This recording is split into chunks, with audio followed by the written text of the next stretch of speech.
Yeah, I made a t-shirt, which I'm now going to be wearing the fuck out of because I'm fucking proud of it. And you can too, links in the description. I don't even need to sell this shirt, it sells itself. But if you did want something cheaper, since many of you were enlightened by my last video, by high request, here is your Anime's Trash and So Am I shirt. For those of us who have accepted the trash that we really are. Because you know what else is trash?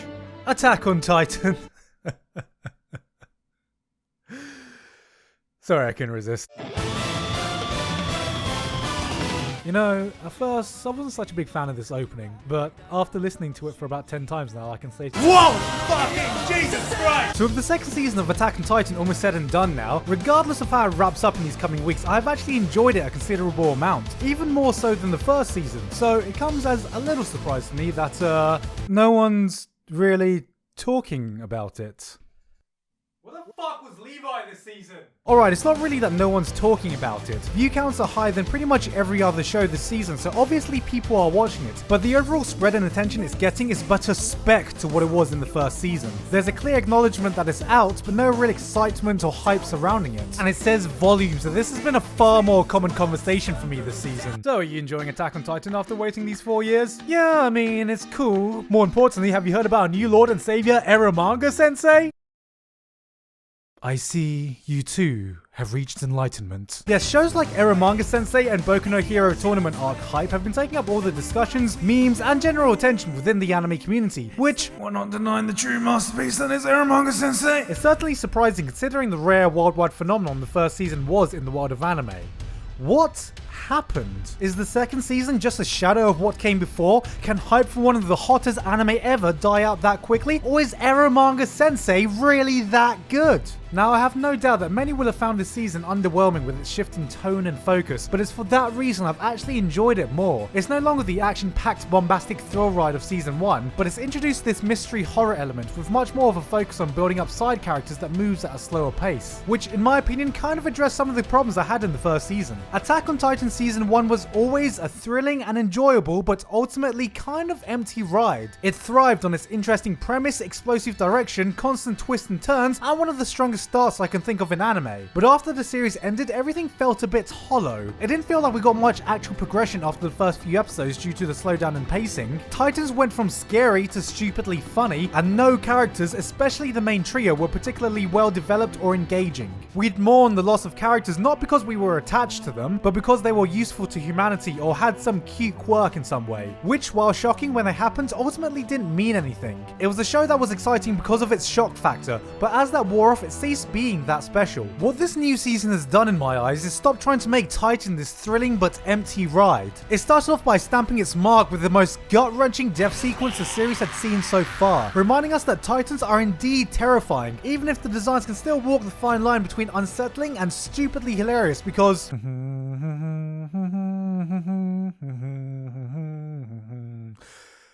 yeah. Instead of all-out action, there are quiet scenes of genuine tension and horror, which grounds the threat that the Titans pose. Something that hasn't been felt since the very beginning of the franchise, which I feel tied in well with the whole mystery aspect of this season. More information about the world is revealed to us at a slow pace that keeps us guessing. It's an entirely new element that builds off the foundation of the previous season cliffhanger, making us question the nature of the world they're in and keeping us in a guessing game about who is and isn't a Titan, even though everyone's a fucking Titan. This mystery aspect gave you much more of an interest in the world that they've built, so there wasn't just a continual reminder that we need to go to Eren's all-important porn dungeon. Then we get to the character focus, which was a pleasant surprise, especially with Eren, who, knowing he was one of the less interesting characters in the cast, was given this revolutionary and innovative character development technique of removing him entirely from the first half of the season. I know, right? Fucking revolutionary writing technique that we should definitely use more often. We get more of a feel for side characters, their motivation and history, which I appreciated because now I can actually be a bit more invested in what happens in them instead of killing characters for the sake of shock factor that we've seen before. Now, if there was a glaring problem, it's the fact that they had to do this with about 20 fucking flashbacks every episode. Seriously, there would be scenes in the show that were like, oh god, we're surrounded by Titans, we're all gonna die! Yeah. But do you remember that time at Titan Camp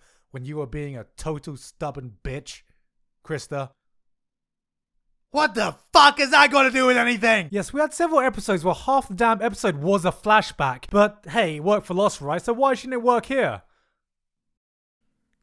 All this led to an experience I wasn't quite expecting, but I definitely enjoyed more. It was a different direction than what we were used to, but something I feel would be needed after the high-octane first season. There were still twists and turns, but not in the way that you would think. The reveal, for example, was pretty fucking obvious for anyone paying attention, but the manner in which it was done I think caught everyone off guard, leading to a brilliantly executed scene. And the One Titan fight scene didn't just turn out to be a fast and intense flurry of blows, but a slower paced and one of the most technical animated fights I've seen. Any fans of Brazilian Jiu-Jitsu will get an absolute hard-on for this sequence, as it felt like watching an MMA fight at points. I would absolutely love to analyze this in full depth if I had the time, but it's definitely my favourite fight of this franchise so far. Regardless of all this though, I think I've been enjoying this season so much more because of the lack of hype surrounding it. Even after all the praise I've given this season, I don't think it's exceptionally stand out in any given area. Mystery, horror, character development, the lot. And it's still brimming with flaws, but with the much more muted reception it's gotten, I was just allowed to enjoy it for what it is. Attack on Titan is just a very solid show,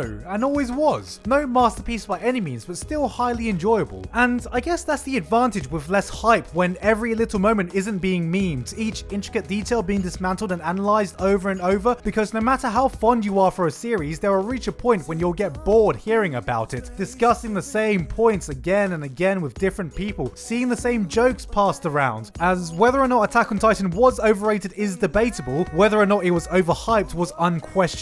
But I think this muted reception can be easily linked to how our community receives new anime this day and age, or at least how many new anime we watch. In this current climate, we are seeing new seasons being announced very soon after they first ended, or bizarrely having very old shows being resurrected out of nowhere. Attack on Titan didn't sit in either of these camps, and I think this shows how important it is to keep momentum going in the world of anime. On a technical standpoint, it did well to feel like no time had passed at all. Art and music were kept pretty constant from the first season. We didn't get any subtle shift as we often see with other shows when there's a massive time gap between seasons, like Haruhi for example, where the designs shifted to become slightly more chaonified. Saono's soundtrack has also been very similar to his previous work, only subtly adding bits and pieces here and there. So from a production standpoint, it honestly looks and feels like we've just carried straight on where we left off 4 years ago. But that's the thing.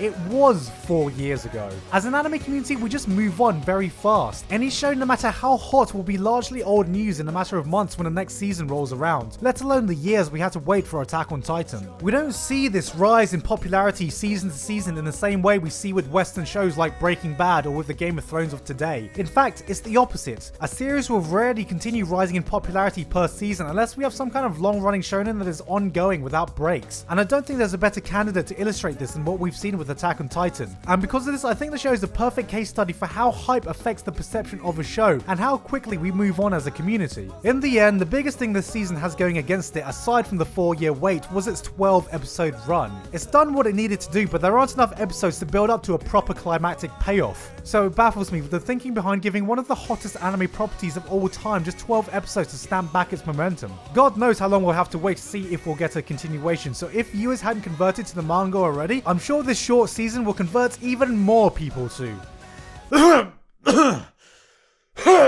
Which is a shame, because after all this, it's reminded me how enjoyable the Attack on Titan train can be. The season is far from perfect, but it's definitely a solid entry, suffering from having a long wait to see a middle child trying its best to build up to something bigger, which still remains to be seen if or when it happens. It was a pleasant change to what I was expecting, and I'm not sure everyone would have appreciated it, but with only this short season, it might ultimately not even mean much. But either way, I enjoyed it regardless. Now let's just hope it doesn't join the likes of Spice and Wolf and Haruhi for that growing list of shows that I, as an anime fan, have just come to accept now that I'll just never be able to see a season 3 of.